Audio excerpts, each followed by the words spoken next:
ವಿಷಯ ಬಗ್ಗೆ ತಿಳಿಯೋಣ. ಈ ಸಂಜೆ ಒಂದು ಪವಿತ್ರವಾದ ಹಾಗೂ ಪರಮ ಭಕ್ತನಾದ ಚೌಕಮೇಳರವರ ಬಗ್ಗೆ ತಿಳಿಯೋಣ. ಇವರು ಶ್ರೀ ಪರಮಾತ್ಮನಾದ ಶ್ರೀ ಕೃಷ್ಣ ಪಾಂಡುರಂಗ ವಿಠಲರವರ ಶ್ರೇಷ್ಠ ಭಕ್ತ.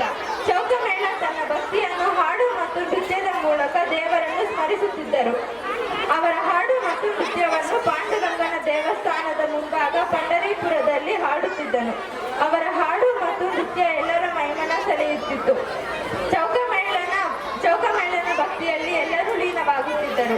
ಆದರೆ ಅದು ಕ್ಷಣಿಕವಾಗಿತ್ತು, ಏಕೆಂದರೆ ಅವನೊಬ್ಬ ಕೆಳಜಾತಿ ಹಾಗೂ ಮೆಹಾ ಜನಾಂಗದವನಾಗಿದ್ದ.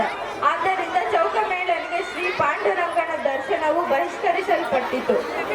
ಚೌಕಮೇಳನಿಗೆ ತನ್ನ ಸ್ವಾಮಿಯನ್ನು ನೋಡುವ ಭಾಗ್ಯವಿಲ್ಲದ ನತದೃಷ್ಟನೆಂದು ನೊಂದುಕೊಳ್ಳುತ್ತಿದ್ದನು.